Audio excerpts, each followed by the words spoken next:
Hello, welcome back to the channel. You're tuned into the voice of Mzansi. Thanks for joining us once again. If it's your first time watching, please subscribe and tap that notification bell so you never miss what's happening around our country. Today's top story is one that has people across South Africa feeling relieved and hopeful. 3 Nigerian drug lords who were operating here have now been handed a combined 35 years in prison, or as the police put it, justice has finally caught up with them. Stay with me to the end so you can hear where this came from and try to verify it yourself. Now, let's step through this carefully. Just 2 days ago, the South African Police Service confirmed that a court has delivered a significant win for law enforcement.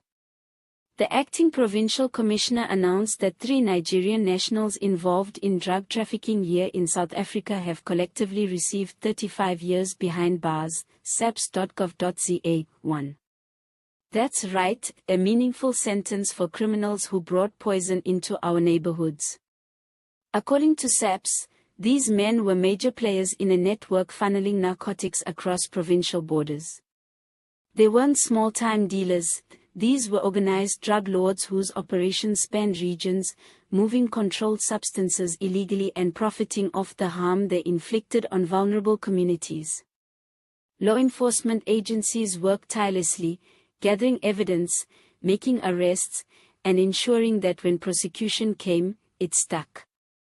Now, this isn't the first time Nigerian nationals have been sentenced in South Africa for drug-related crimes.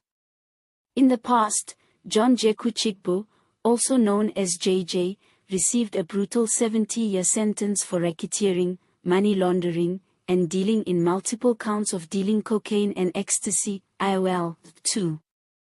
Then there was Frank Nabilisa, a Nigerian drug dealer whose 30-year sentence was upheld after he lost his appeal, Daily Maverick, 3.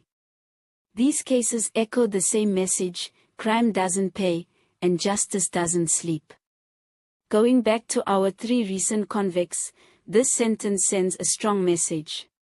35 years split between 3 individuals doesn't just mean a few years each, it sends a collective signal that South Africa is serious about dismantling organized drug networks. It shows that SAPS, working with the hawks, prosecutors, and courts, can move swiftly when the evidence is solid.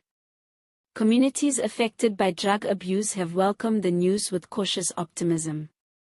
Many parents, community leaders, and local schools have been seeing the devastating fallout of illegal drug trade, broken families, lost futures, overcrowded clinics. While this sentence doesn't undo the damage, at least there's one less network at work. One teacher even joked that at this rate, the only place these guys will be dealing now is Sudoku puzzles in a prison block. Of course, this doesn't mean the war is over. Criminal networks adapt quickly. As one SAPS official noted, every time one snake is cut down, another pops up. That's why continual vigilance and public cooperation matter. Neighborhood watch groups, tip-offs, anonymous Crime Stoppers lines, these are tools that help keep pressure on criminal syndicates. There's also a bigger conversation around the root causes. South Africa's high unemployment, poverty, and inequality create vulnerabilities. Drug lords prey on the desperate, offering quick money to people with no food on the table. That doesn't excuse crime, but it illustrates why prevention efforts must go beyond law enforcement into social services, education, and support for at-risk youth. This case also brings up important questions about immigration and crime. It's vital we don't blame entire nationality groups because of the criminal acts of a few. Many Nigerians contribute positively to South Africa's economy and society: doctors, engineers, small business owners, students. Yet, when cases like this hit the headlines, xenophobic voices can get louder, and that's something we must guard against. Let this sentence be directed at criminals, not entire communities. Still, Authorities are clear this was an organized criminal enterprise, and they treated it as such. Investigations are continuing into whether the three worked with local accomplices or international networks. Border control, anti-money laundering units, and railway and tollgate checkpoints are modules now looking at ways to tighten the net. Some industry experts suggest real-time data analytics and stronger international cooperation could stop the flow of drugs early. All images used in this video are for illustration purposes only. Sources for this video include the South African Police Service press release, IWEL news coverage of past convictions, and official court statements.